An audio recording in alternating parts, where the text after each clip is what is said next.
Good morning all of you. कैसे हो आप लोग? मैं बता दूं मैं बहुत अच्छा हूं। सबसे पहले वेलकम टू अनलॉक सीए। बेटा इन द लास्ट वीडियो मैंने आपको बताया था कि सीए फाउंडेशन के सारे लेक्चर्स मैं यहाँ पे आपको डालने वाला हूँ।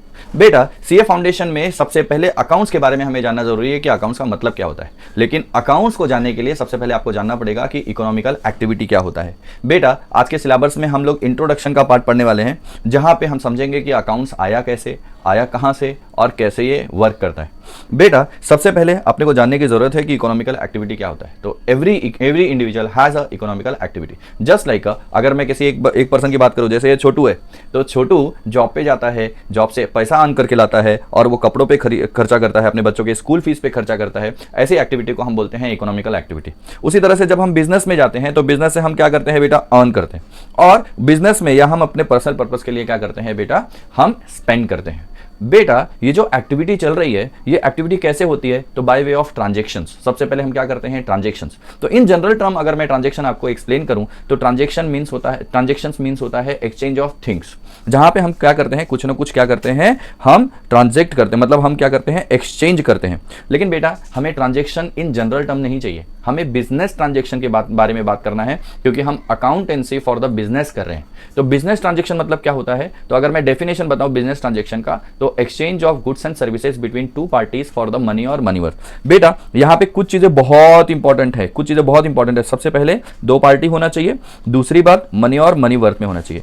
अगर ये दो बातें नहीं हैं तो वो बिजनेस ट्रांजैक्शन नहीं कहलाएगा। अगर ये बातें नहीं हैं तो ये बिजनेस ट्रांजैक्शन नहीं कहलाएगा। बेटा अभी मनी और मनी वर्थ को कैसे एक्सप्लेन किया गया है, तो उसके दो पार्टीशन बनाए गए हैं। पहला है कि ट्रांजैक्शन मॉनिटरी ट्रांजैक्शन होना चाहिए या फिर ट्रांजैक्शन नॉन मॉनिटरी होता है। बात समझा? ट्रांजैक्शन मॉनिटरी होगा या फिर ट्रांजैक्शन नॉन मॉनिटरी होगा। अगर ट्रांजैक्शन मॉनिटरी है तो वो कैश में होगा या क्रेडिट ट्रांजैक्शन होगा, और अगर ट्रांजैक्शन नॉन मॉनिटरी है तो वो फाइनेंशियल ट्रांजैक्शन नहीं कहलाएगा। ये बात समझा? सर एग्जांपल दो, जैसे कि हमारे पूर्वजों ने किया है। पूर्वजों ने क्या किया है बेटा? कुछ गलती की है क्या? नहीं, कुछ गलती नहीं की है। जैसे हम पहले अपने जीवन शैली को कैसे जीते थे, हम क्या करते थे कि हम चावल देते थे किसी को तो हम उससे गेहूं ले लेते थे, हम चावल देके किसी से फल फ्रूट ले लेते थे, हम डेयरी प्रोडक्ट ले लेते थे, मतलब एक्सचेंज करते थे। बेटा आपने बिजनेस में ये चीजें सीखी हुई हैं और इसको हम किस नाम से जानते हैं? तो इसको हम जानते हैं बार्टर एक्सचेंज के नाम से जानते हैं। ये समझा आपको?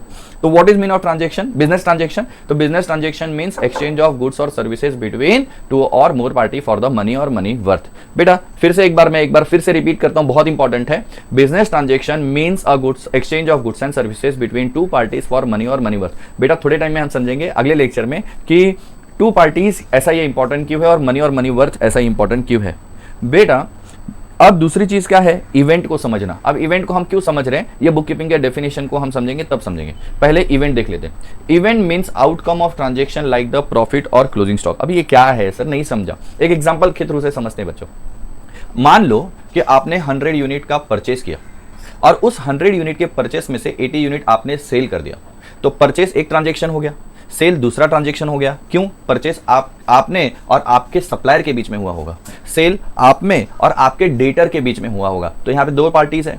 प्लस आपने जब परचेस किया होगा तो वहां पे मनी और मनी वर्थ भी आया होगा। सिमिलरली जब आपने सेल किया होगा तो वहां पे भी मनी और मनी वर्थ आया ही होगा। लेकिन अगर 100 में से 80 यूनिट को मैं सब्सट्रैक्ट कर दूं तो remaining you have a balance of 20 unit, और ये जो 20 यूनिट है इसको हम क्या बोलेंगे? Closing stock. क्या क्लोजिंग स्टॉक हमने कोई ट्रांजैक्शन किया? क्या यहाँ पे कोई दो पार्टीज थी क्या? नहीं, यहाँ पे कोई दो पार्टी नहीं थी, लेकिन फिर भी ये बुक ऑफ अकाउंट में रिकॉर्ड होगा। क्यों बुक ऑफ अकाउंट में रिकॉर्ड होगा? क्योंकि बुक कीपिंग के डेफिनेशन को इनकम्प्लीट दिया गया है। बेटा बुक कीपिंग का डेफिनेशन अगर आप देखोगे तो क्या कहा गया है कि bookkeeping is a art as well as science of recording business transaction in a systematic manner. खाली और खाली जो पूरा फोकस किया गया है वो बिजनेस ट्रांजैक्शंस के ऊपर है, खाली और खाली बिजनेस ट्रांजैक्शन के ऊपर है। लेकिन बेटा यहाँ पे क्या होना चाहिए था? Business transaction and event. Business transaction and event, क्योंकि बेटा बिजनेस ट्रांजैक्शन के साथ साथ हम इवेंट को भी रिकॉर्ड करते हैं। इसके लिए बेटा हमने 11th और 12th के सिलेबस में बुक कीपिंग सीखा है। बुक कीपिंग का जो वाइडर रेंज है वो है अकाउंटिंग। बेटा अगर मैं आपको एक्सप्लेन करने जाऊं अकाउंटिंग, तो अकाउंटिंग क्या कहता है, तो ये एक प्रोसेस है, ये एक प्रोसेस है जो आपने 11th और 12th में पढ़ा भी है बेटा। वो प्रोसेस क्या है? Identifying, measuring, communicating of economical information to permit informed judgement and decision by the users of accounts. बराबर है, यही है। अभी अकाउंट्स को और अगर सिंप्लीफाई करूं तो उसके प्रोसीजर को समझने की जरूरत है। बेटा आपने प्रोसीजर पहले भी 11th और 12th के लेक्चर्स में सीखे हुए हैं। सबसे पहले आप क्या करते हो बेटा? सबसे पहले आप करते हो रिकॉर्डिंग, फिर क्लासिफाइंग, फिर समराइजिंग, फिर उसके बाद में एनालाइजेशन, फिर इंटरप्रिटेशन और फिर कम्युनिकेशन। कम्युनिकेशन किसके साथ करते हो तो आगे देखते हैं। बेटा इस 6 प्रोसेस को आपने सीखा हुआ है, लेकिन कम्युनिकेशन वहां का पार्ट नहीं था, कम्युनिकेशन अब यहाँ पे आ गया है। बेटा इसको थोड़ा अलग ढंग से सीखते हैं क्योंकि आप सीए फाउंडेशन के स्टूडेंट हो। यहाँ पे आपको एक एक टर्म आपको डिफाइन करके रखना पड़ेगा। तो बेटा अब जो प्रोसीजर मैं सिखाने जा रहा हूं उसको ध्यान से सुनना और पेपर में ऐसे ही लिखना, क्योंकि इंस्टीट्यूट आपसे आंसर ऐसे ही चाहता है। इंस्टीट्यूट आपसे जनरेटिंग द फाइनेंशियल इंफॉर्मेशन पे भी क्वेश्चन पूछ सकता है या यूजिंग ऑफ फाइनेंशियल इंफॉर्मेशन पे भी क्वेश्चन पूछ सकता है। अब सर ये क्या है? सबसे पहले बेटा अगर किसी चीज को यूज करना है तो उसका जन्म भी तो होना जरूरी है। तो इसके लिए सबसे पहले हम क्या करेंगे? फाइनेंशियल इंफॉर्मेशन को जन्म देंगे, जनरेटिंग द फाइनेंशियल इंफॉर्मेशन। तो ये जन्म कैसे दिया जाता है बेटा? सबसे पहले हम रिकॉर्ड करेंगे। ये रिकॉर्ड हम क्या करते हैं? प्राइमरी बुक में ओरिजिनेट, आपने 11th में सीखा होगा कि ओरिजिनल बुक ऑफ एंट्री, जिसका हम क्या बोलते हैं बेटा? Journal entry. फिर उसके बाद में हम क्लासिफाई करेंगे और हम उसको समराइज करेंगे।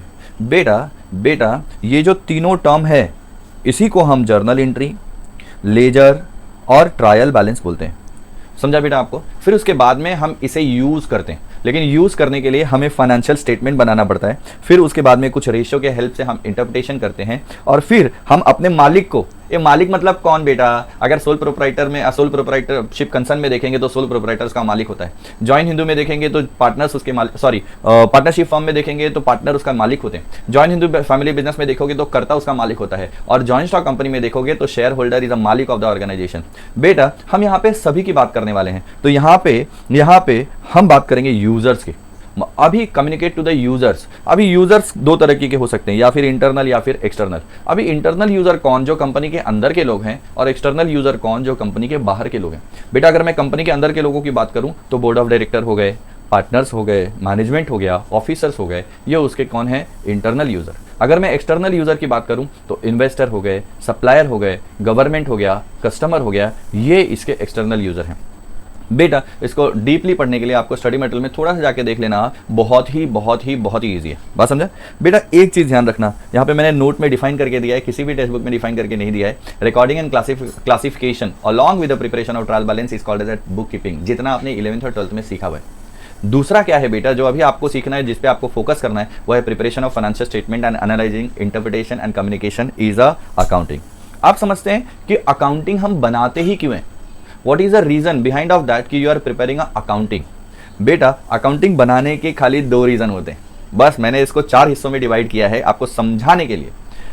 तो 2 हिस्से कौन से हैं? पहला हिस्सा कि जो बिजनेस आप कर रहे हो उसमें सबसे ज्यादा इंटरेस्टेड आप होते हो इस बात को जानने के लिए कि ऑर्गेनाइजेशन में साल भर के बाद हुआ क्या है, मतलब रिजल्ट ऑफ ऑर्गेनाइजेशन। बेटा अगर मैं रिजल्ट की बात करूं तो मैं बात कर रहा हूं प्रॉफिट या लॉस की, मतलब आपके ऑर्गेनाइजेशन में 1 साल आपने मेहनत की तो उस मेहनत के ऊपर आपको प्रॉफिट हुआ या लॉस हुआ, ये जानने के लिए आप बैलेंस शीट को, मतलब आप अपने अकाउंटिंग को प्रिपेयर करते हो। दूसरा आप अपने फाइनेंशियल पोजीशन को जानने के लिए आप अपने अकाउंट्स को बनाते हो।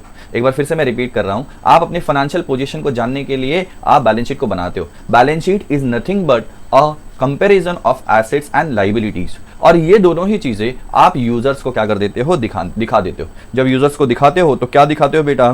तो assembling of this P&L and balance sheet and some other part is called as financial report. बेटा फाइनेंशियल रिपोर्ट के बारे में सीए फाउंडेशन में कहीं पे भी नहीं है, वो आपको नेक्स्ट लेवल पे मिलने वाला है कि फाइनेंशियल स्टेटमेंट में क्या आने वाला है, फाइनेंशियल रिपोर्ट में क्या आने वाला है, ये आपके अगले नेक्स्ट लेवल में आना है, तो यहाँ पे ये मैं आपको डिस्कस नहीं करने वाला हूँ। बेटा यहाँ पे सब field of account as per the practical question possible ही नहीं है। लेकिन हमने बार बार देखा है कि सब फील्ड ऑफ अकाउंट ये थियरी क्वेश्चन बोल के बार क्वेश्चन 5 मार्क के लिए पूछे जा रहे हैं। इवन अभी 2 अटेम्प्ट पहले भी सब फील्ड ऑफ अकाउंट का क्वेश्चन पूछा गया था, तो ध्यान देना, मैंने एकदम इन शॉर्ट लिख के दिया हुआ है। बेटा आप इतना भी लिखोगे तो definitely you get out of 5 3 marks तो पक्का आपको मिल जाएगा, और स्टडी मटेरियल के कुछ कंटेंट और आपने लिख दिए इसके साथ में तो 5 में से 5 मिलना तय है। बेटा सब फील्ड ऑफ अकाउंटिंग मतलब क्या होता है? बेटा जैसे किसी पेड़ के अलग अलग ब्रांचेस होते हैं ना, और उसमें अलग अलग फल लगते हैं, मतलब अलग अलग जगहों पे फल लगते हैं, बहुत सारे फल लगते हैं। उसी तरह से अकाउंट्स ये एक बड़ा वृक्ष है और उसके ऊपर लगने वाले अलग अलग ब्रांचेस हैं। तो बेटा जब हम अकाउंट्स की बात करते हैं तो अकाउंट्स में financial account, management account, cost account, social responsibility account और ह्यूमन रिसोर्सेस अकाउंट, ऐसे 5 ब्रांचेस हैं। बेटा फाइनेंस अकाउंट का मतलब क्या होता है? सबके अपने अपने अलग अलग ऑब्जेक्टिव है बेटा, सबके अपने अपने अलग अलग ऑब्जेक्टिव है। फाइनेंस अकाउंट क्या होता है? तो finance account is making the financial statement and communicate to the same. यहाँ पे फाइनेंस अकाउंट आप क्यों बनाते हो? बिकॉज ऑफ आप इसको कम्युनिकेट कर पाओ अपने यूजर्स के साथ। सर मैनेजमेंट अकाउंट क्यों बनाते हैं? अरे मैनेजमेंट अकाउंट कम्युनिकेट तो होता है, लेकिन ये यूजर मतलब सभी लोगों के साथ कम्युनिकेट नहीं होता है। ये नाम से ही समझ में आता है कि मैनेजमेंट पर्पज के लिए। तो internal report of management by the grouping information and the preparation of report. जब हम कॉस्ट अकाउंट की बात करते हैं तो कॉस्ट अकाउंट भी सबके लिए नहीं होता बेटा, कॉस्ट अकाउंट सबके लिए नहीं होता। कॉस्ट अकाउंट ये finding the cost of goods and service and control it के लिए होता है। मतलब क्या? ये मैनेजमेंट के लिए होता है, ये फैक्ट्रीज के लिए होता है, ये उनके लिए होता है जहां पे हम अपने कॉस्ट को कंट्रोल कर पाएं। फिर नेक्स्ट है बेटा social responsibility account, accounting for social cost and benefits of the enterprises. फिर human resources account, attempting to the qualify and report the investments made in a human. बात समझा बेटा? इंसान ऑर्गेनाइजेशन के लिए बहुत जरूरी है। अगर लेबर ही नहीं होगा तो काम कैसे होगा, कन्वर्जन कैसे होगा? और इसीलिए हमें सीखना होता है एचआर अकाउंटिंग। ये समझा बच्चों?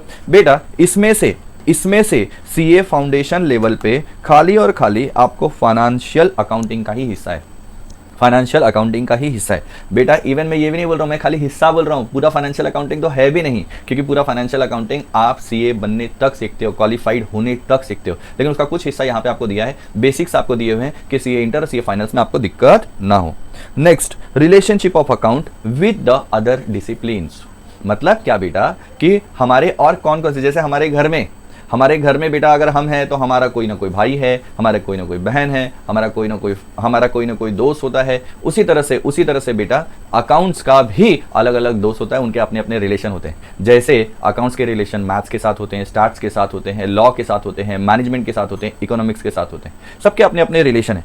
तो इस रिलेशंस को it is not very much important as per the examination question, लेकिन एक बार आप प्लेन रीडिंग करोगे स्टडी मटेरियल से तो आपको पक्का समझ में आएगा। जो इंपॉर्टेंट क्वेश्चन है as per the examination point of view वो है लिमिटेशन ऑफ अकाउंट्स। मतलब अकाउंट्स की बाउंड्रीज क्या है, लिमिटेशन क्या है, कहां पे जाके अकाउंट्स रेस्ट्रिक्ट हो जाता है, लिमिटेशन ऑफ अकाउंट्स को समझना है। बेटा ये आपको सात अलग अलग पॉइंटर्स में दिए हैं। मैं आपको एकदम इन शॉर्ट में छोटा मैं आपको एक्सप्लेनेशन देता हूं। सबसे पहले बेटा ये इमोशनल बात है, लेकिन आप इमोशनल मत होना बेटा। कुछ ऐसे फैक्टर होते हैं ऑर्गेनाइजेशन में जो सामने से दिखते तो नहीं है, लेकिन वो होने से ऑर्गेनाइजेशन की मजबूती मिलती है। सर एक एग्जांपल बताओ, जैसे कि लॉयल्टी हो गया या किसी भी एम्प्लॉय का स्किल हो गया। हर एम्प्लॉय एक दूसरे से अलग होता है, उसकी स्किल अपनी अलग होती है। उसी तरह से लेकिन क्या ये लॉयल्टी, क्या ये स्किल, क्या ये हम मनी में मेजर कर सकते हैं? अगर हम मनी में मेजर ही नहीं कर सकते तो रेस्ट्रिक्ट हो गया, मतलब हम उसको फाइनेंशियल स्टेटमेंट में लिख ही नहीं सकते, क्योंकि ट्रांजैक्शन के डेफिनेशन में लिखा हुआ है कि अगर मॉनिटरी ट्रांजैक्शन नहीं है तो हम बुक ऑफ अकाउंट में ले ही नहीं सकते। तो ये सबसे पहला लिमिटेशन ऑफ अकाउंट्स है। सो सैड ना बच्चों। उसी तरह से अगर आप दूसरा देखोगे तो दूसरा है कि financial position show a day of preparation but the user investor to know the near future financial position. बेटा आप मुझे बताओ, एज अ इन्वेस्टर आप पैसे को जब इन्वेस्ट करोगे तो पास्ट डेटा को देख के ज्यादा इंटरेस्ट आएगा कि फ्यूचर में क्या होने वाला है ये देख के इंटरेस्ट आएगा? आपको मजा कब आएगा? आपको मजा तब आएगा जब फ्यूचर में क्या होने वाला है ये आपको पता चल जाए। मान लो कोई XYZ कंपनी है और इस XYZ कंपनी में आपको पहले से पता है कि 6 महीने के बाद इसमें 200% प्रॉफिट बढ़ने वाला है, तो उसमें आपको ज्यादा मजा आएगा कंपेयर टू ये सुन के कि पिछले दो साल में उसने कितना कमाया। तो ये एक लिमिटेशन है। हम जो भी फाइनेंशियल पोजीशन का डेटा बनाते हैं ये एज ऑन दैट डे बनता है और वो पास्ट के बेसिस पे बनता है, लेकिन इन्वेस्टर जब इन्वेस्ट करता है तो नियर फ्यूचर पोजीशन जानने का ट्राई करता है। तीसरा है कि इनकी फाइनेंशियल स्टेटमेंट जब हम बनाते हैं, जब हम अकाउंट्स करते हैं तो हम टाइम वैल्यू ऑफ मनी को इग्नोर मार देते हैं, इन्फ्लेशन को हम इग्नोर मारते हैं, लेकिन ऐसा मारना नहीं चाहिए बेटा, ऐसा मारना चाहिए, ये बहुत गलत बात है। एक छोटी सी एग्जांपल देता हूँ बेटा। फॉर एग्जांपल आप सभी ने डेप्रिसिएशन करके एक टॉपिक तो किया ही होगा बेटा। डेप्रिसिएशन जब हम कैलकुलेट करते हैं तो उसका फॉर्मूला क्या है, एक बार मैं यहाँ पे लिखना चाहूँगा। तो उसका फॉर्मूला क्या है? तो उसका फॉर्मूला है cost of asset minus scrap value upon estimated life. बात समझा? Cost of asset minus scrap value upon estimated life, ये फॉर्मूला है बेटा। इस फॉर्मूले में यहाँ पे एक वर्ड है स्क्रैप वैल्यू। अच्छा, ये स्क्रैप वैल्यू आज आज ही डिसाइड करते हो, लेकिन ये मिलेगा कब? जब लाइफ ऑफ एसेट खत्म हो जाए, जब एस्टिमेटेड लाइफ ऑफ एसेट खत्म हो जाए उस दिन स्क्रैप वैल्यू मिलेगा। अब बेटा मान लेते हैं एग्जांपल के तौर पर कि एसेट 5 साल चलने वाला है, 5 साल के बाद आपको 10,000 मिलने वाला है, लेकिन एंट्री तो आपको आज ही रिकॉर्ड करना है, डेप्रिसिएशन की एंट्री तो आज ही रिकॉर्ड करनी है, लेकिन ये पैसा कब मिल रहा है बेटा? ये पैसा तो आपको 5 साल के बाद मिलने वाला है। तो ये तो बिल्कुल गलत बात है ना कि 5 साल के बाद आप 10,000 रुपए लेने वाले हो और 10,000 की एंट्री आज ही रिकॉर्ड करें। क्या 5 साल के बाद की जो 10,000 की वैल्यू होगी वो आज 10,000 की वैल्यू होगी क्या? नहीं होगी। तो इसीलिए accounting ignores the change in a money factor like the inflation. ये एक लिमिटेशन है। नंबर फोर्थ यहाँ पे बहुत सारे प्रिंसिपल है, आप अगले लेक्चर में सीखने वाले हो। प्रिंसिपल्स, कन्वेंशन और कॉन्सेप्ट्स, ये आप अकाउंट्स के ये 3 चीज़ों को सीखने वाले हो। लेकिन बेटा मैं एक सिंपल चीज़ आपको बताता हूँ, एक सिंपल एग्जांपल बताता हूँ। बेटा कई ऐसे मतलब ऑर्गेनाइजेशन में कभी कभी ऐसे सिचुएशंस आ जाते हैं जहाँ पे 2 प्रिंसिपल साथ में आ जाते हैं। अगर 2 प्रिंसिपल साथ में आ गए तो दोनों का कॉन्फ्लिक्ट हो जाता है। दोनों का जब कॉन्फ्लिक्ट हो जाता है तो डिसीजन लेने में दिक्कतें होती हैं। डिसीजन लेने में अगर दिक्कतें होंगी तो एक लिमिटेशन है। ये समझा बच्चों आपको? उसी तरह से एक और बहुत बड़ा लिमिटेशन है बेटा, अकाउंट्स के अंदर हमें प्रोविजन बनाने के लिए तो बोला है एज पर द कंजर्वेटिज्म, आप अपने एस्टिमेटेड फ्यूचर लॉसेस को आज ही रिकॉर्ड कर सकते हो, लेकिन ये कहीं नहीं बताया कि कितने % से आप रिकॉर्ड कर सकते हो। कहीं नहीं बताया कि कितने % से आप रिकॉर्ड कर सकते हो। अभी अलग अलग लोगों के अलग अलग जजमेंट होंगे। अगर अलग अलग लोगों के अलग अलग जजमेंट हुए तो अलग अलग एस्टिमेशन होंगे। अगर अलग अलग एस्टिमेशन हुए तो 2 अलग लोग अगर एक ही फाइनेंशियल पोजीशन को बना रहे हैं तो उन दोनों के अलग अलग प्रॉफिट आ सकते हैं, क्योंकि अलग अलग एक्सपेंस रिकॉर्ड करेंगे, अलग अलग फाइनेंशियल पोजीशन बन जाएंगे। तो ये एक लिमिटेशन है। हमने तो अकाउंट को स्टैंडर्डाइज किया है। हमने तो रूल इसीलिए लाया है कि हर, चाहे वो ए चार्टर्ड अकाउंटेंट बनाए, चाहे बी चार्टर्ड अकाउंटेंट बनाए, चाहे सी चार्टर्ड अकाउंटेंट बनाए, कोई भी चार्टर्ड अकाउंटेंट बनाए, तो ये चीज़ों को हम एक जैसा ही देख पाएँ। लेकिन इसमें ऐसा नहीं होता है कभी कभी। फिर उसके बाद में अगर डिफरेंट अकाउंटिंग पॉलिसी हुई तो क्या होगा? बेटा अकाउंटिंग पॉलिसीज़ क्या होती है ये हम आगे पढ़ने वाले हैं, फिर भी थोड़ा मैं आपको एक्सप्लेन कर देता हूँ। जैसे कि आपने 12th के लेवल पे सीखा हुआ है गुडविल। तो 12th के लेवल पे जब गुडविल सीखा है तो आपने method of valuation of goodwill सीखा है, जिसमें आपने सुपर प्रॉफिट मेथड या फिर एवरेज प्रॉफिट मेथड करके ऐसा सीखा होगा। सीबीएसई वालों ने तो और भी एक्स्ट्रा सीखा होता है, कैपिटलाइजेशन मेथड होता है उनके लिए, या एन्युटी मेथड होता है। डोंट वरी सीए फाउंडेशन के बच्चों, चाहे आप स्टेट बोर्ड में हो, चाहे सीबीएसई बोर्ड में हो, चाहे किसी भी बोर्ड में होने दो, दुनिया के किसी भी बोर्ड में, अपने ICAI ने कहीं भी डिस्क्रिमिनेशन नहीं दिया है। सबको यहाँ पे सीखना ही है। मतलब जो ICAI का बच्चा है भले वो एक स्टेप पहले सीख के आया हुआ है, लेकिन यहाँ पे आके वो इक्वल ही होगा। ये समझा?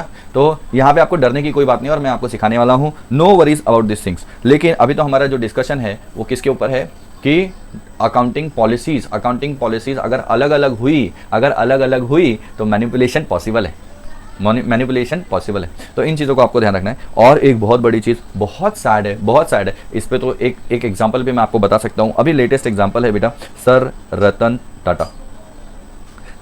टाटा। बेटा ये हमें सबको मालूम है कि टाटा जो कंपनी है, जो टाटा ग्रुप है, उसके लिए रतन टाटा सर कितने बड़े एसेट है। लेकिन सर रतन टाटा को क्या हम पैसे में कैलकुलेट कर सकते हैं? क्या हम मनी में मेजर कर सकते हैं? क्या नहीं कर सकते।